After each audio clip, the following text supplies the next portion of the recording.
Hi guys, welcome back to the channel. Today we are going to talk about Highway 2000 and the alignment. Now everybody's knowing of the Maypen to Mandeville leg of Highway 2000. That's the east-west leg that runs from Montego Bay or from Kingston to Montego Bay. But I'm not sure if a lot of persons realize that the alignment of this section of the highway from Maypen to Mandeville has changed. And we're going to discuss that today.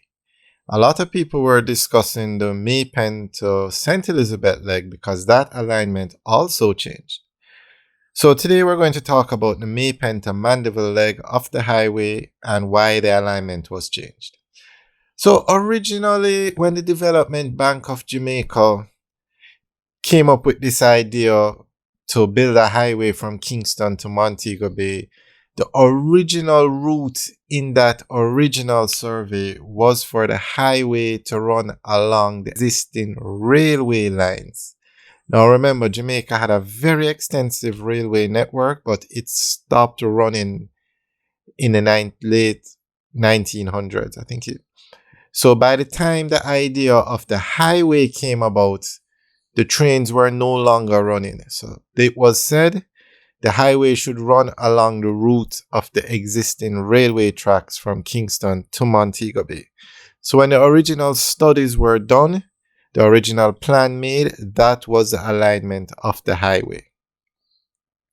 Now, also remember, Highway 2000 was to be built in one go when the highway was originally designed. It was to go from Kingston to Montego Bay in one go, not in sections like how it's being built now. And that original highway would have been built running along the railway tracks. Now, today we're just going to talk about the Maypen to Mandeville leg of the highway. So the Maypen to Mandeville... So the Maypen to Williamsfield segment of the highway is actually a part of the Sandy Bay to Williamsfield corridor. So when the highway was built from Sandy Bay to Maypen, but it should have been built from Sandy Bay to Williamsfield. And the Sandy Bay to Williamsfield section of the highway got an environmental permit in 2007. So they were following that alignment along the environmental permit because they had to get permission. I mean, there was a list of different government agencies, from the Protection Act to the Forestry to the Noise Act to the Air Pollution Act. But the most important one is the environmental permit. And this permit was granted following the conduct of an environmental impact and assessment and submission of the requisite permit application forms. And NROC, since 2007, has subsequently reviewed the alignment and the rationale for the deviation from the original route reported in the 2007 environmental impact assessment. So basically what they're saying is, when the original alignment of the highway was done and that it followed a certain route, and since 2000, and that assessment and permit was given in 2007, but when they were actually ready to build the highway from from Maypen to Mandeville, NROC changed the alignment. So we're going to go through the new alignment now. All right, so the original alignment starts both the original alignment, the alignment that was in 2007, and the current alignment both start at the same spot, going over the Rio Mino Bridge and ending in Williamsfield. So the starting point and the ending point didn't change. But what changed was the route that the highway took. Now, both the original alignment and the current alignment have it going over the Rio Mino Bridge. So the current alignment, the one that is being done, has the highway going over just one river, which is the Rio Mina River. But the original alignment had it going over two rivers, going over the Rio Mina River and going over the Milk River.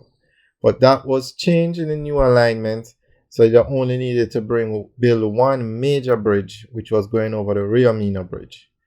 Now, originally the highway was to go north and go north of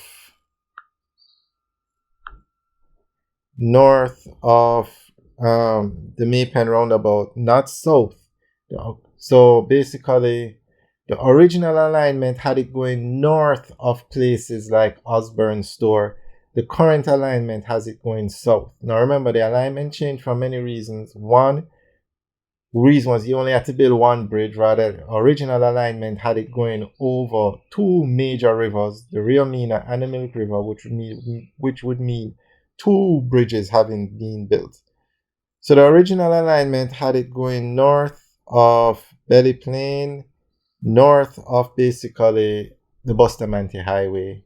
So it would go through north of Osborne Store. The current alignment has it going south. Now when the highway gets to toll gates, a major interchange was built there, but on the original plan the highway wasn't going that way, so it would have gone north. A good example is Clarendon Park. When the highway gets to Clarendon Park, the highway then deviates and goes over the hill, the current alignment. The original alignment had it going north of Clarendon Park. So basically, it would be less of a turn to go over the hill. It had it being closer to the hill. And both alignments have it ending in Williamsfield. So it was changed for many reasons. One, the original alignment would mean 120 residential units would have to be relocated, meaning 120 homes would have to be moved.